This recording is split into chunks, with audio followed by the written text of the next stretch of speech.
Boa noite, queridos irmãos da comunidade espírita Nova Era e demais confrades que estão tendo a oportunidade de assistir esse bate-papo amigo e fraterno.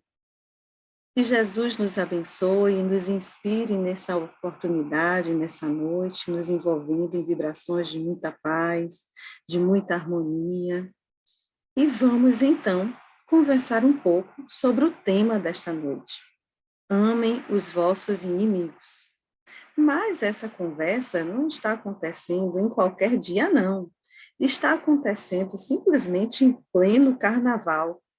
E vamos falar sobre samba também, mais um samba bem diferente. Nós vamos falar sobre o samba das emoções, sobre a batida carnavalesca de nossos corações, quando estão diante dos nossos desafios no cotidiano, com relação às nossas questões de ordem emocional. Então, vamos lá.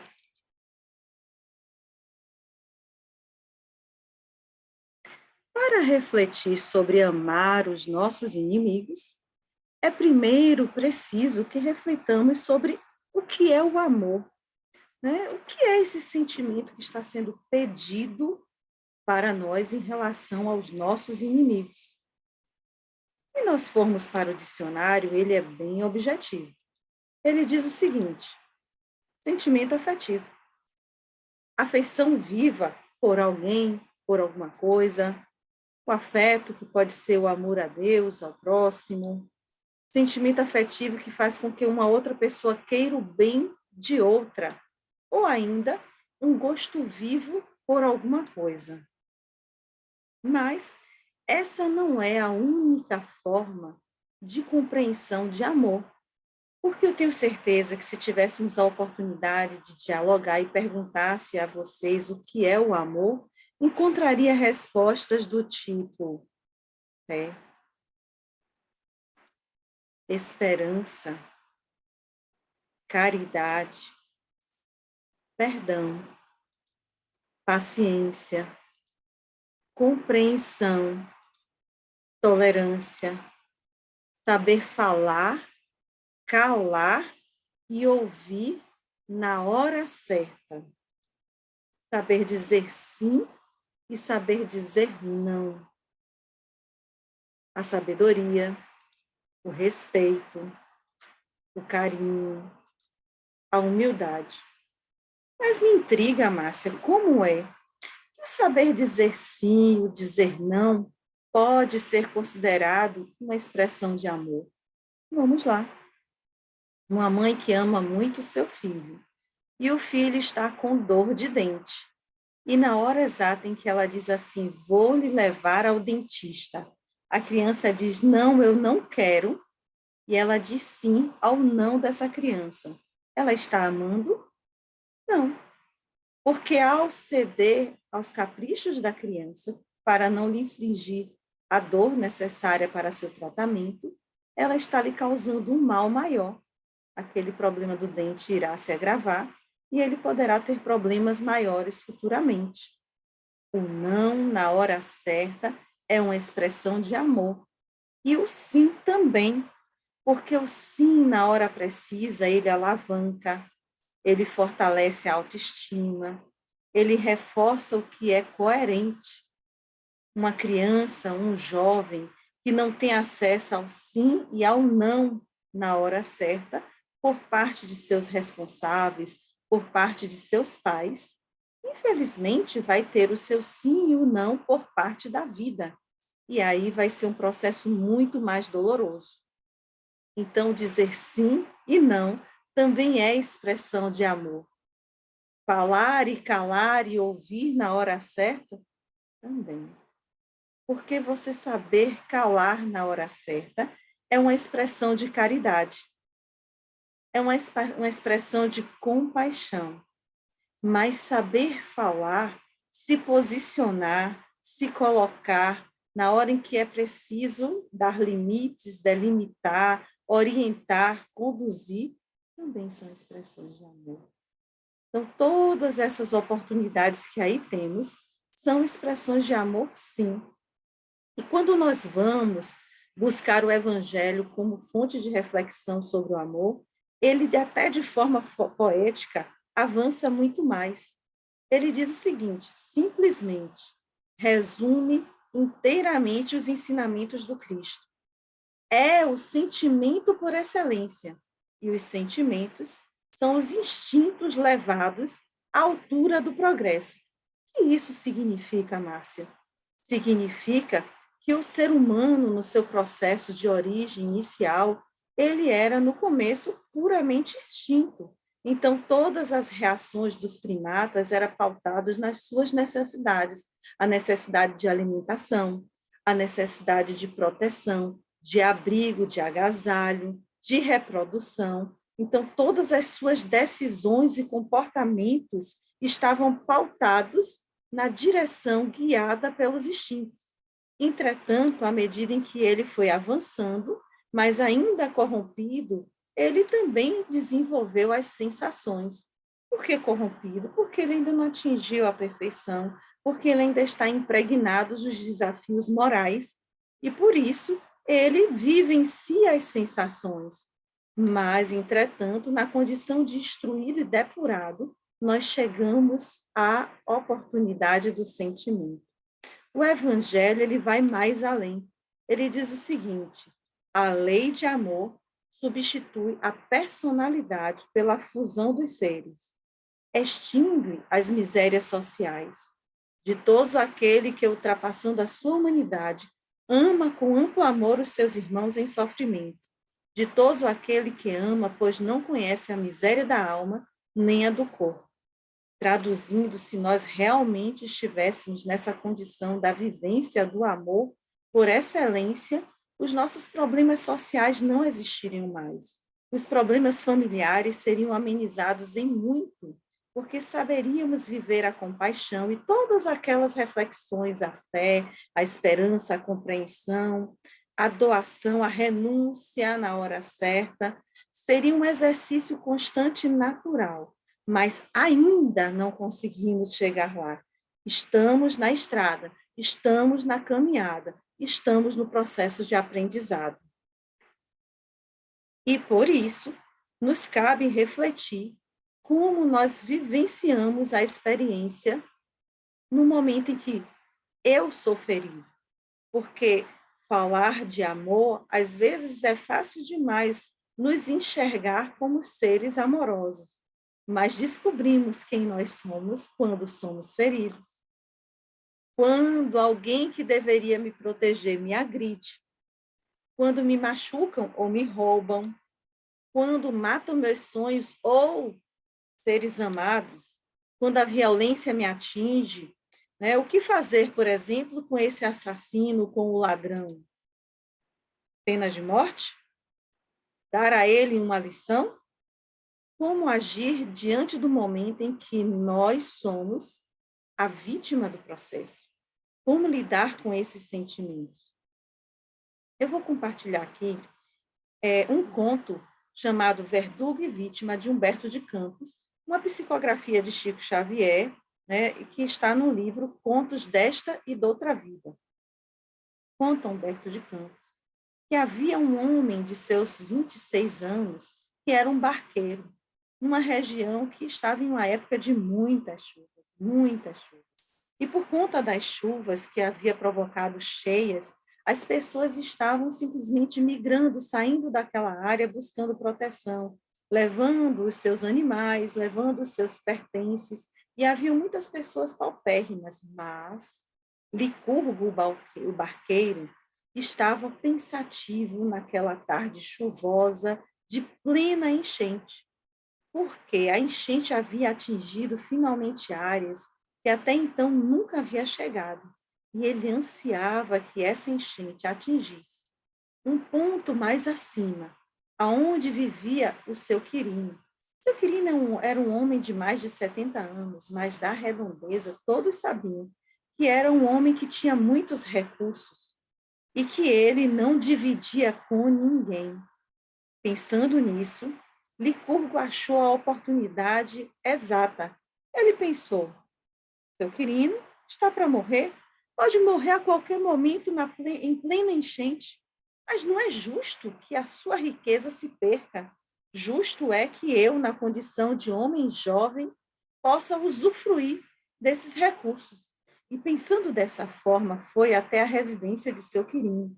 Chegando lá, bateu e chamou, e seu quirino foi à janela e perguntou: quem é? Ele disse: seu quirino, corre, eu vim ajudar.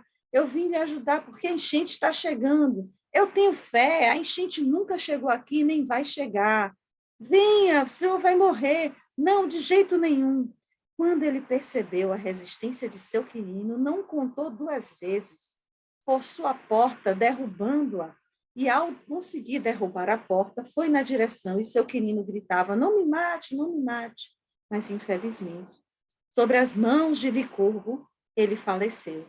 E, ao falecer, ele simplesmente encontrou no cinto de seu quirino um chaveiro, o qual saiu revirando toda a casa e buscando os recursos que ele tinha intenção.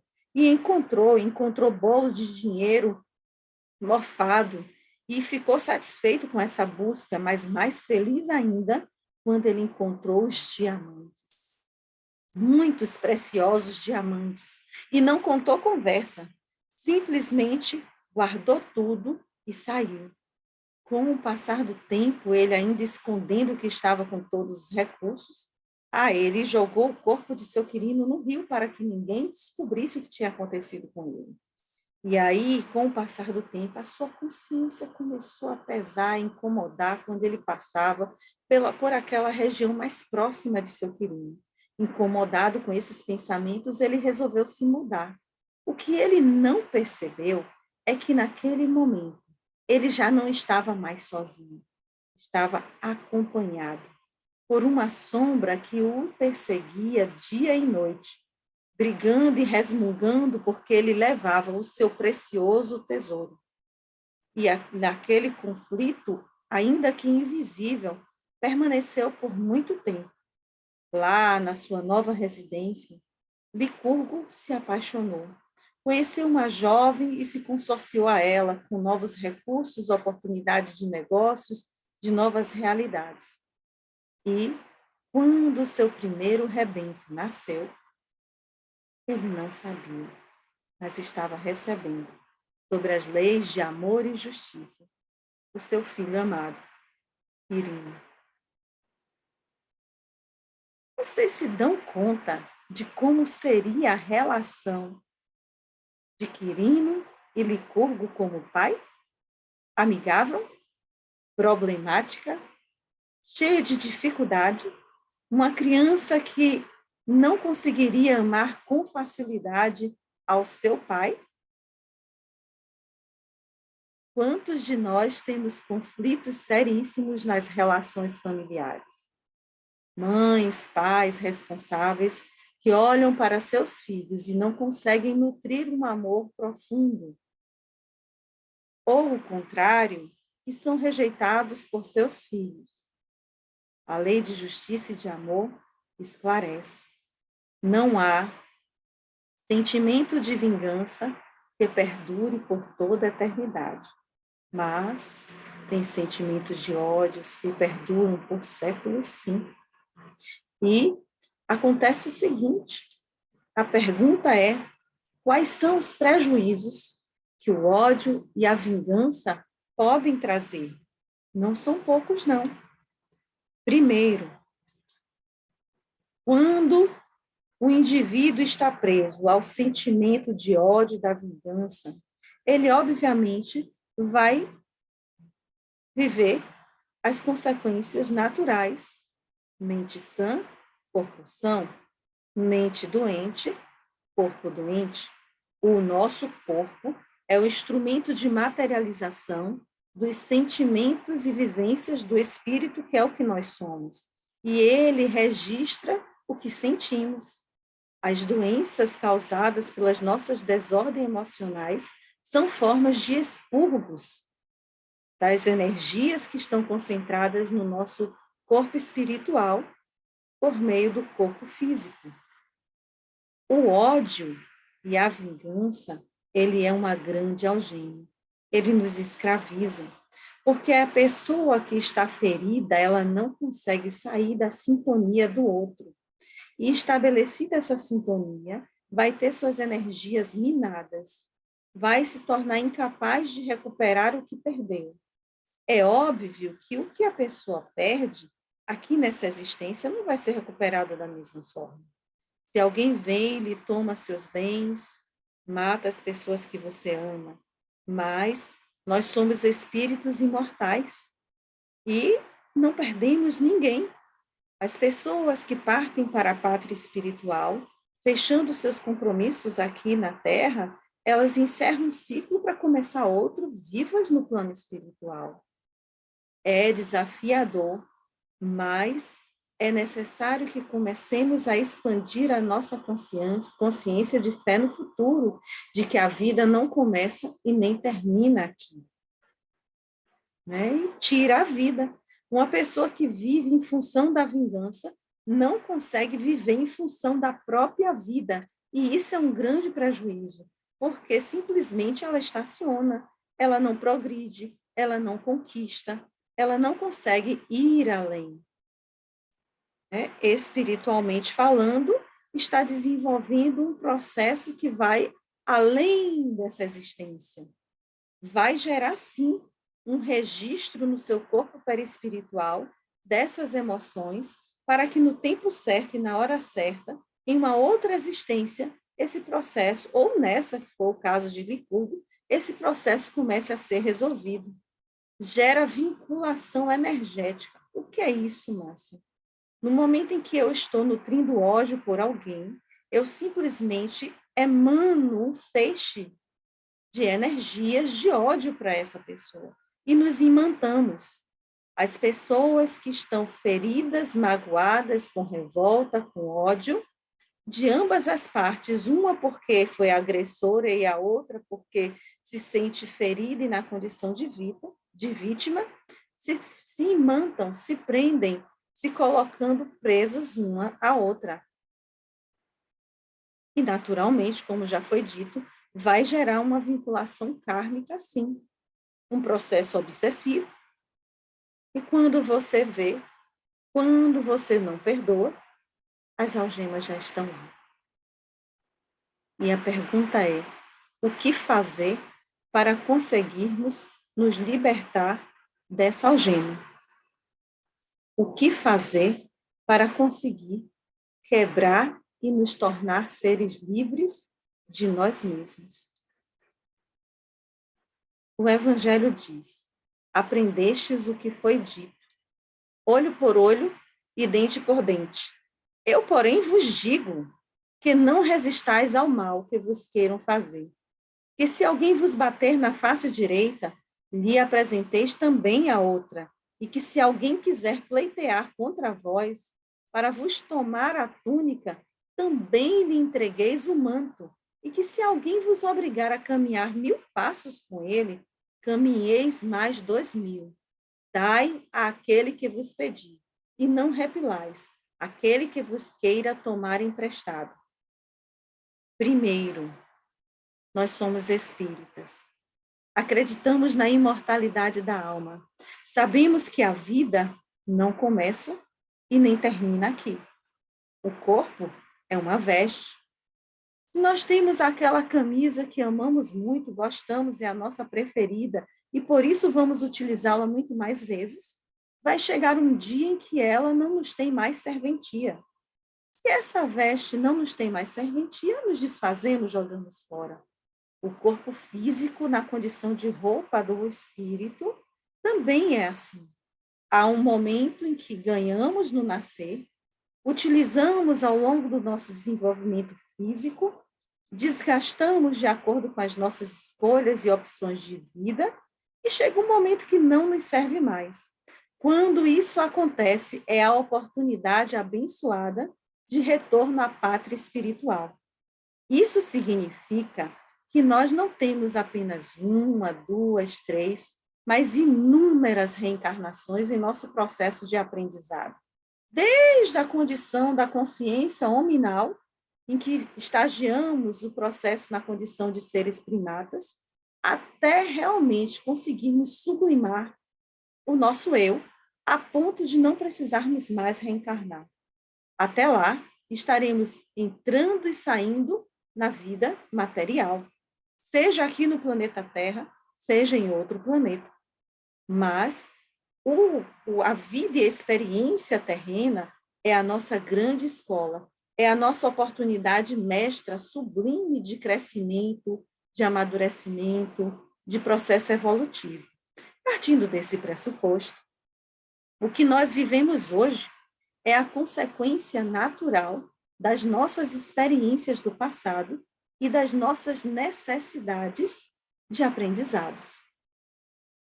Isso implica em quê, Márcia? Implica que, se em uma vida anterior, porque ainda não estou amadurecida, eu simplesmente retirei uma vida de alguém, me apropriei de posses e objetos que não me pertencem, feri, machuquei, explorei, abusei, fiz e aconteci, eu gerei um plantio.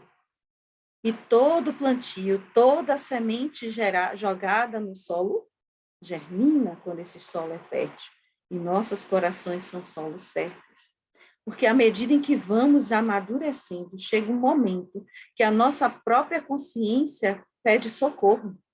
E no plano espiritual, começamos a solicitar o apoio para construir uma reencarnação de resgate, de refazimento. Enquanto a nossa consciência ainda não está amadurecida o suficiente, as oportunidades são estabelecidas compulsoriamente. Ou seja, plantei, vou colher, mas não como um processo de castigo, não como uma vingança do nosso Pai Maior, mas como a oportunidade abençoada e amorosa que nos faculta a experiência que merecemos e necessitamos para o nosso crescimento espiritual. Dessa forma, nada nos acontece por um acaso. Um fio que caia de nossas cabeças não é por um acaso. Se assim o é, não existem vítimas. Se a dor bate à nossa porta, se a experiência malgrada nos atinge, é porque merecemos e necessitamos. E em parte delas, a depender do nosso estágio de amadurecimento, pedimos. Como, Márcia? Como eu vou pedir dor e sofrimento para mim mesmo? A doutrina espírita esclarece que o ser humano tem 3 mecanismos para o seu processo de aprendizagem. Ele pode crescer pela dor, ele pode crescer pela sua inteligência, observando, aprendendo, e ele pode crescer pelo amor. 3 opções. E por que eu não escolho crescer pelo amor? Muito simples. Porque eu só posso escolher aquilo que eu conheço. Então, vamos lá. Eu tenho uma criança, e essa criança, ela não sabe andar de bicicleta, ela não sabe dirigir carro. E eu digo a essa criança, criança, você precisa chegar lá no topo daquele monte. Qual é a escolha dessa criança? Ela sabe andar, não sabe pedalar e nem sabe dirigir. Mesmo que eu ofereça essas 3 opções para ela, ela vai escolher andar. Por isso, nós ainda escolhemos aprender pela dor, porque a dor é justamente a caminhada que nós dominamos e aprendemos até o momento, mas já estamos despertando para o aprendizado por meio do amor e por meio da inteligência. E, Márcia, mas como é isso? Significa que na hora em que minha consciência pesa demais, eu prefiro uma experiência que me libere dessa consciência. Que diga assim, não, você errou, mas você já se refez perante a lei divina. E ao se refazer perante a lei divina, você não deve mais nada. A questão é que, além da oportunidade da reencarnação, a vida nos oferece como uma bênção divina o esquecimento das existências do passado. Se eu tivesse oportunidade de lembrar que eu matei, que eu fiz e aconteci, eu seria uma pessoa com minha autoestima extremamente problematizada. Como eu iria poder amar a minha mãe se eu me lembro que eu tirei a vida dela? Ou que ela me traiu, ou que uma fez um mal à outra? Como eu poderia conseguir conquistar o amor de meu irmão se eu me lembro que ele simplesmente foi o meu pior inimigo? A oportunidade do esquecimento é abençoada. E justamente por não lembrar de mais nada, quando reencarnamos e vivemos a experiência da dor, por não termos ainda a maturidade moral e espiritual, quando estamos diante dessa provação, o sentimento que desabrocha em nosso peito é a vingança. Se pisam no meu pé, dói. Eu vou gritar, eu vou reclamar, eu vou espernear. E é natural que eu faça isso. Mas à medida em que eu vou compreendendo, eu não vou lidar mais esperneando. Se pisaram no meu pé, eu vou dar o limite necessário. Eu vou aprender a lidar com aquela circunstância. Eu vou aprender que lidar com o ódio e a vingança e deixar que ele entre em meu coração é me tornar aquela escrava acorrentada em mim mesma, porque não consigo avançar na minha vida nem em meus projetos pessoais. E a reflexão que surge é: se ódio e vingança é extremo prejuízo, quais são os ganhos obtidos por meio do perdão? O primeiro, maior de todos, liberdade. Nos tornamos livres para seguir em outras direções que não estejam mais vinculadas às dores consequentes daquelas escolhas erradas do passado ou do presente. Paz que nos dá ordem interior, continuidade da vida e oportunidade de se reconquistar o que se perdeu. E o que fazer? Como lidar? O primeiro passo, olhar para dentro. Eu não vou conseguir mudar o que eu não admitir que há em mim. Eu não vou conseguir sair de onde eu estou se eu não admitir que estou com muito ódio do coração, que estou com raiva, que não consigo suportar aquela pessoa que me feriu. Eu só vou conseguir lidar com essa emoção quando eu olhar para ela. É preciso lembrar que nada é por um acaso. E se vivemos a dor hoje, ela tem um propósito. Esse propósito pode ser uma prova ou expiação. Como assim, Márcia? Qual é a diferença de prova para expiação? A prova é o seguinte: eu sou uma pessoa extremamente impaciente e, nessa existência, a minha programação está sendo trabalhada para que eu desenvolva a paciência, por exemplo. E nesse planejamento, eu reencarnei em uma cidade do interior bem distante e terminei me apaixonando por um homem que vivia lá embrenhado na floresta. Ele trabalhava fazendo carvão, vendendo carvão. E ao me consorciar com ele, passei a ter uma vida extremamente dura. Em um belo dia, ele disse para mim: eu não aguento mais essa vida e eu acho que você merece mais. Como não temos recurso, eu vou para a capital e vou tentar ganhar dinheiro e quando tudo estiver bem, eu venho lhe buscar. Imagine essa situação. Estaria vivendo sozinha, tendo que fazer o carvão, tendo que preparar, cortar lenha, preparar para vender, para conseguir parcos recursos para sobreviver. Se antes a dois era difícil, vivendo sozinha ficou muito mais. Essa é uma história que tem em um dos reformadores. E esta mulher, quando passou-se alguns anos e o marido não retornou, ela estava simplesmente fora de si, com muita raiva, com muito ódio. Ela havia pego a madeira e colocado os tocos de madeira para cortar, para fazer lenha para ela mesma, para consumo próprio.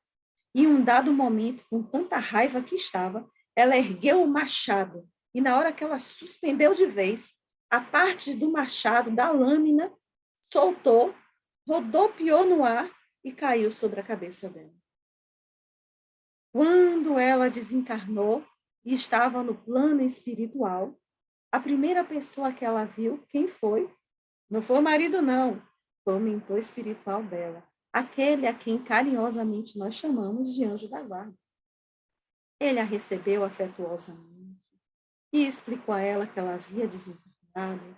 E ela perguntou: o que foi que eu fiz para merecer uma prova tão dura, uma experiência tão dolorosa? E ele olhou para ela docemente, sorriu e disse: nada.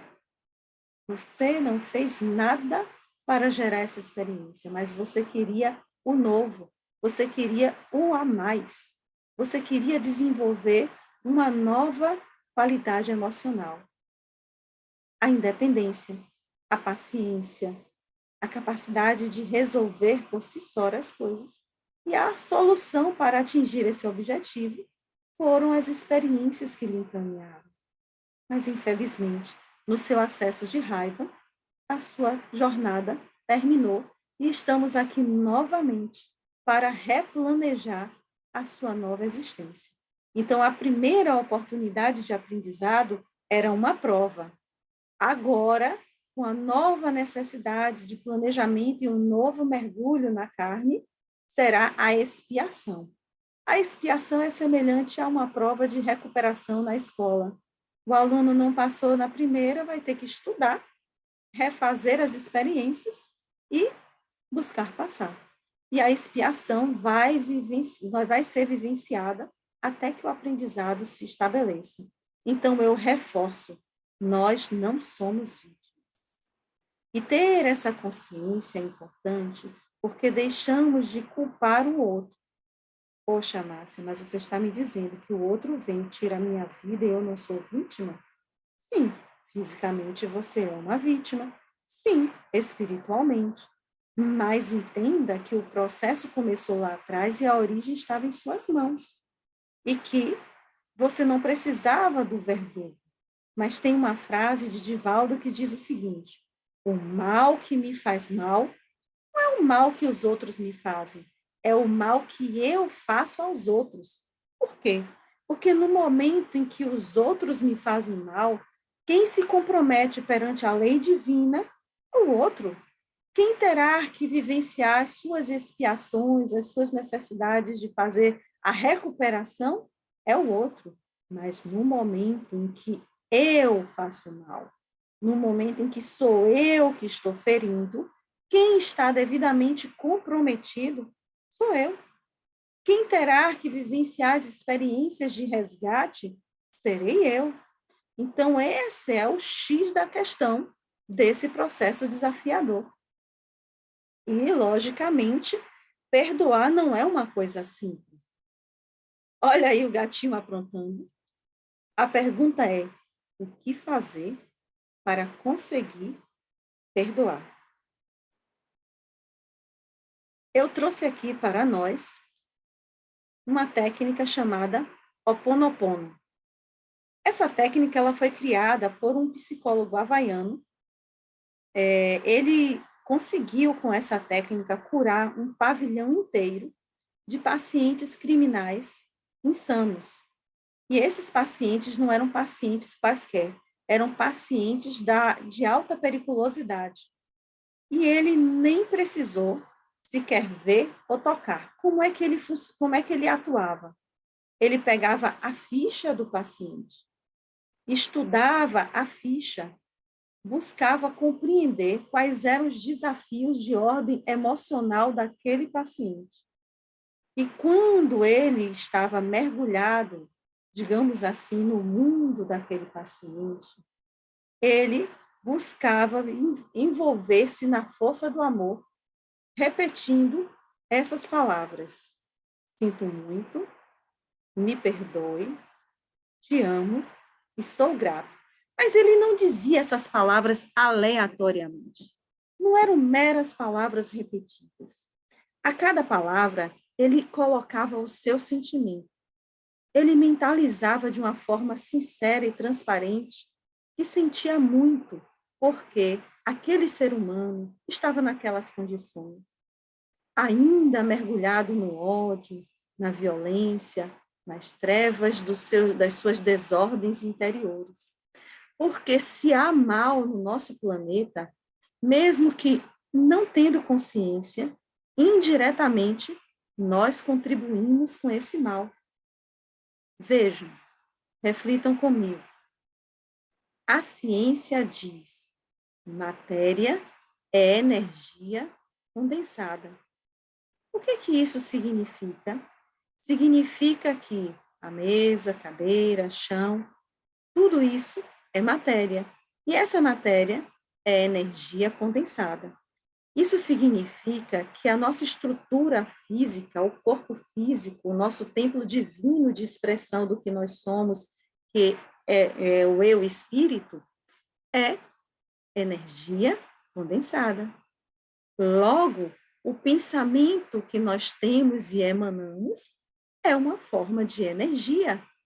Na hora em que eu estou com raiva, em que eu estou com ódio, em que eu estou descontrolado, eu estou descontrolada, eu estou emanando energias que estarão sendo trabalhadas totalmente em sua desordem.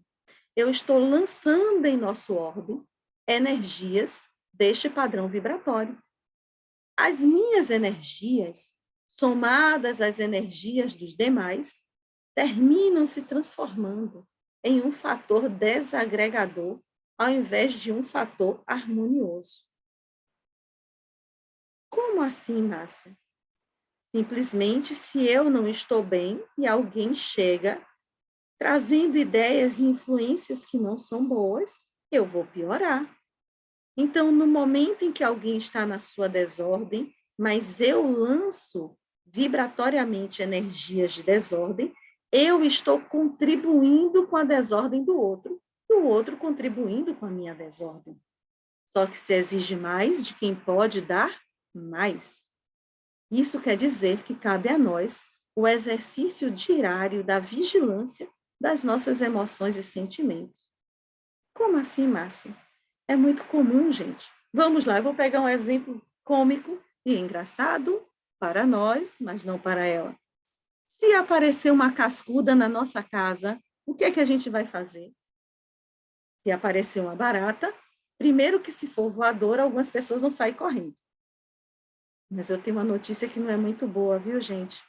Todas as baratas podem voar, as que não voam são as que não querem voar. Mas, na hora em que alguém se sente ameaçado, vai pegar a chinela, o Baygon, o Detefon, alguma outra coisa, e vai tentar a todo custo matar a barata. Naquele momento, qual é o sentimento que a gente está emanando? Ninguém emana carinho para a pobre da barata. Né? É raiva, morre, morre sua não sei o quê. Estamos ali, contribuindo com energias deletérias, e aquele animal que cumpre o seu papel na natureza, que nós, realmente, ele não é higiênico, que nós nos sentimos ameaçados por ele, parte para o plano espiritual, envolvido em uma descarga de emanações deletérias.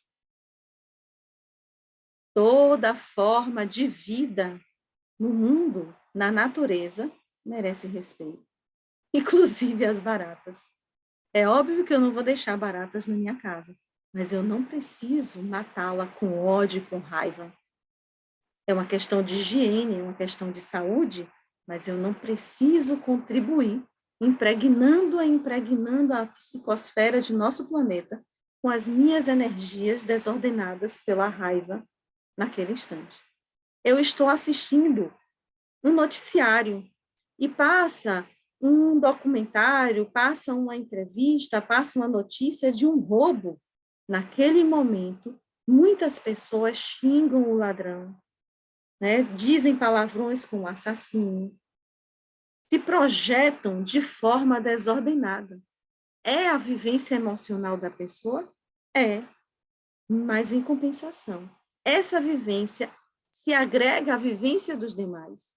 e nós estamos de novo projetando energias deletérias para a nossa psicosfera. Percebem? Então, naquele instante em que o psicólogo estava fazendo aquela meditação do Ho Oponopono, ele dizia: sinto muito por causa da minha pequenez, que ainda não consigo vibrar única e exclusivamente no amor para poder lhe ajudar a não cair na armadilha da sua desordem emocional. E ele dizia: me perdoe. Me perdoe por isso. E ele se colocava no lugar do bandido, do assassino, né, do prisioneiro. E ele dizia de forma muito sincera: te amo. Te amo profundamente porque você é meu irmão. Não somos diferentes. Podemos ter escolhas diferentes, mas não somos diferentes. E eu sou grato, porque a sua existência é, às vezes, a minha aprovação. A sua existência é, às vezes, a minha oportunidade de aprendizado, de amadurecimento, de crescimento. E dessa forma, ele se projetava com extremo amor. Essa atitude dele tinha duas situações a serem destacadas. Primeiro, as vibrações dele eram, obviamente, vibrações de amor profundo, que iam na direção do prisioneiro, como a oração vai na direção daqueles a quem desejamos beneficiar. Era o passe magnético, mas além, era também a sintonia inspiradora, porque criavam uma psicosfera saudável ao redor daquela pessoa. E nesse momento, os seus verdugos espirituais passavam a ser também beneficiados e assistidos pelo tamanho da sua amorosidade. Literalmente, inconscientemente, ele desenvolvia o trabalho de uma desobsessão. Porque o seu amor era tão profundo que, além de sensibilizar aqueles que estavam perseguindo os prisioneiros, também direcionava para uma nova sintonia. Esse é o poder da oração. Mas, acima de tudo, poder do amor. Então, meus queridos, quando nós estamos em nossas desordens interiores, sim, essa consciência nos ajuda a voltar à nossa ordem, nos ajuda a nos fortalecer, nos ajuda a redirecionar os nossos passos. Mas, Márcia, a minha dor é muito profunda. Eu perdi coisas que eram muito preciosas. Eu não consigo. Quando a nossa dor vai além das nossas possibilidades, chegou a hora de pedir ajuda. Quando a nossa desordem está descontrolada e não conseguimos mais caminhar, chegou a hora de ter humildade e pedir socorro.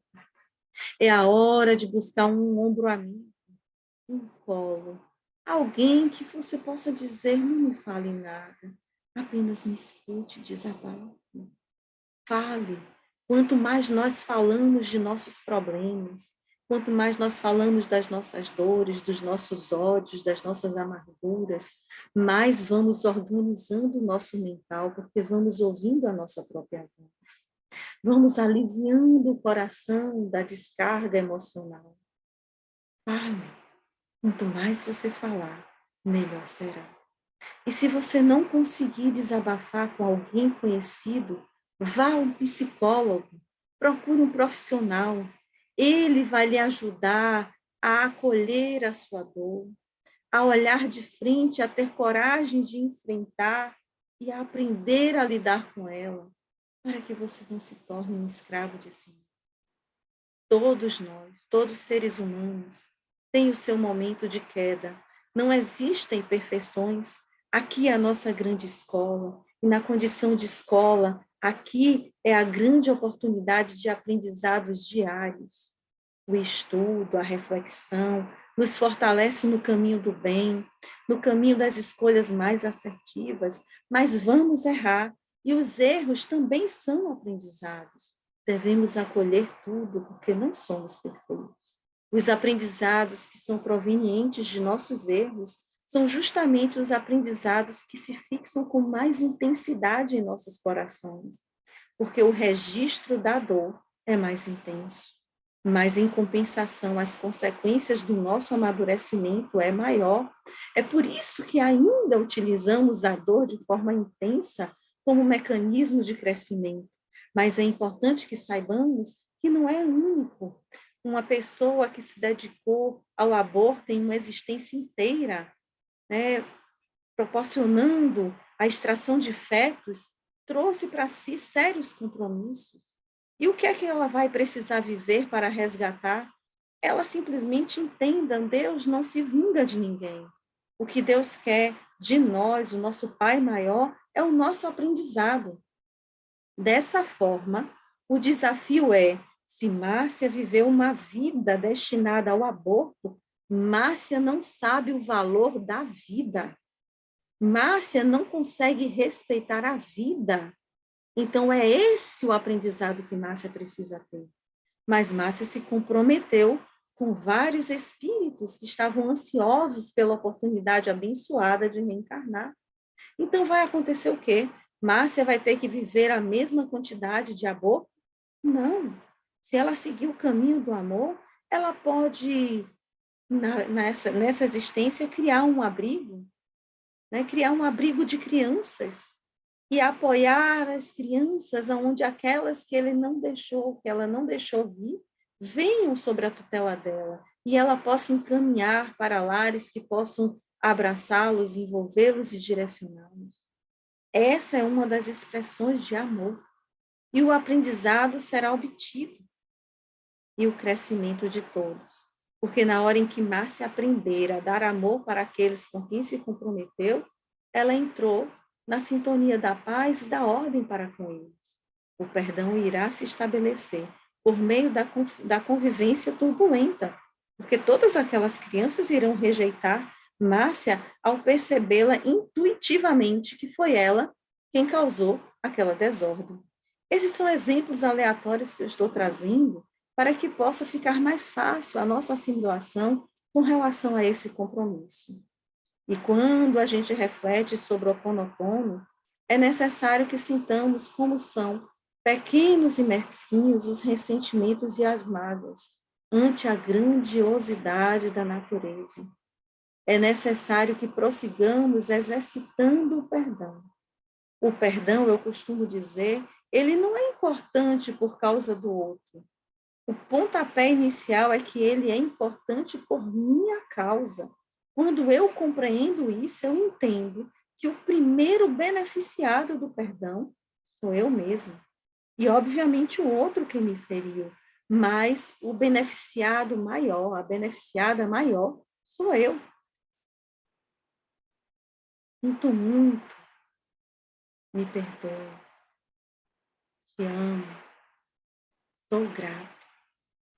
Esse é o exercício que eu vou convidar a todos nós. Eu vou convidar a elevarmos os nossos pensamentos ao alto. Assim, olhar com carinho para os nossos desafios pessoais. Eu digo com carinho para que a gente não se violente se ferindo, mas acolhendo que se a dor há em mim e está presente, é porque ela precisa ser cuidada para se curar. Então, nesse caso, eu preciso trabalhar o perdão em mim. E aí vem um outro desafio. Eu preciso aprender a me perdoar. Por quê? Porque se eu não consigo me perdoar, eu também vou ter dificuldades para perdoar o outro. Se eu não consigo olhar para mim com compaixão, eu vou ter dificuldades de oferecer isso ao outro. Eu só posso oferecer ao outro o que há em mim. Eu só posso dar o que eu tenho. E o melhor exercício é praticando comigo mesmo. Eu preciso praticar o perdão, eu preciso praticar a tolerância, a compreensão, a compaixão. Eu preciso compreender isso. Contam que em terras distantes estava Jesus a caminhar. E ele ouviu boatos que nessas terras havia uma serpente muito agressiva, cujo veneno era letal. Aqueles a quem ela mordia não conseguia sobreviver mais do que alguns minutos. E ela não deixava ninguém passar pelo seu território. O índice de mortalidade naquela região onde ela vivia era altíssimo. Sabendo disso, sabendo que aquela serpente era seu irmão, Jesus foi até ela conversar. E conversou por muito tempo. Falou de amor, falou do papel que cada ser vivo tem na natureza, falou de perdão, de compreensão. E ela se sentiu tão tocada, que decidiu que a partir daquele momento ela não morderia mais ninguém. E ela se recusaria a ser a causadora da morte de alguém. E naquela sintonia fraterna, se despediu agradecendo a Jesus e Jesus foi. Passado algum tempo, Jesus voltava a caminhar por aquelas paragens e lembrou-se daquela irmã, a serpente, e decidiu visitá-la para saber como ela estava. Ao chegar na região do seu território, a encontrou desfalecida, desacordada, toda ferida, e haviam pedras ao seu redor. E ele a ajudou e cuidou das suas feridas, renovou as suas energias e disse: minha irmã, o que foi que houve? Ela disse: oh, Jesus, você veio a mim e me tocou profundamente a alma, e tocada, eu simplesmente decidi que não mais tiraria a vida. Quando as pessoas perceberam e descobriram que eu não mordia e nem tirava mais a vida, elas perceberam que poderiam chegar a mim e me ferir. E assim tem sido, mas eu tenho resistido. A cada apedrejada, eu não mais mordo. Eu me recuso a ser aquele ser que era antes. Eu prefiro ser uma nova serpente. E Jesus olhou para ela ternamente e disse: minha irmã, eu lhe incentivei a não fazer o mal, mas não lhe disse que não poderia se defender.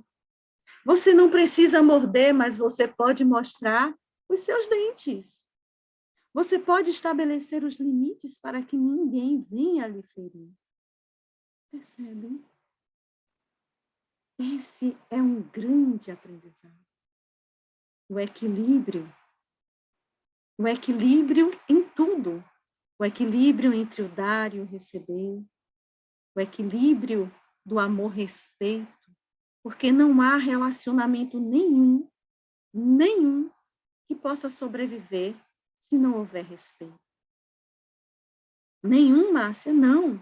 Relacionamento entre irmãos, entre pais, entre primos, entre namorados, entre amigos, se não houver respeito, este relacionamento está fadado a cair.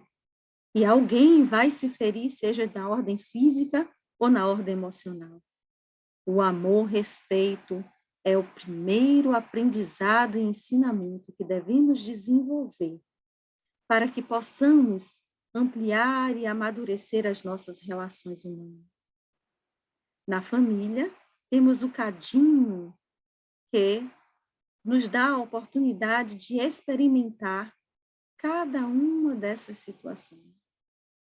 Aprendemos o amor-respeito, aprendemos a cuidar das nossas limitações e é na família que desenvolvemos as oportunidades da prática para lá fora podermos exercitar a Vera, mas vamos ser sinceros. É na família que às vezes encontramos os nossos maiores desafios e inclusive desafetos. É na família a oportunidade abençoada do exercício do perdão. E se nós colocarmos na família o alicerce do evangelho, vamos nos entender, desentender, mas não nos faltará o amor, aquele amor que começamos a conversar no início, o amor maior, o amor fé, esperança, tolerância, compreensão, perdão, caridade, todas as expressões de amor, porque o evangelho é simplesmente a bandeira que lá do alto sinaliza: ame. Se ame e não esqueça de amar. Aprenda a se amar e aprenda a amar o outro. o tempo todo. Ele é o farol que ilumina os nossos corações, mesmo diante dos nossos maiores desafios, nos fortalecendo para que possamos nos soerguer, crescer e superar o nosso maior inimigo, o maior de todos, nós mesmos. Então, meus queridos irmãos, é com imenso carinho que eu agradeço a oportunidade desse nosso encontro e bate-papo de hoje, desejando muita paz e um convite para todos nós desse exercício cotidiano, reforçando que iremos acertar, escorregar, cair e aprender, e levantar, e soerguer, e seguir adiante, porque nós somos seres imortais, e a vida não começa, e tampouco termina aqui. O que nós não aprendemos hoje, ficará para o amanhã, mas a todos, sem limites, é dada sempre uma nova oportunidade de crescer e aprender, em consonância ao seu merecimento e à sua necessidade evolutiva. Muita paz, que Jesus nos abençoe e gratidão pela oportunidade de estar aqui. Que assim seja.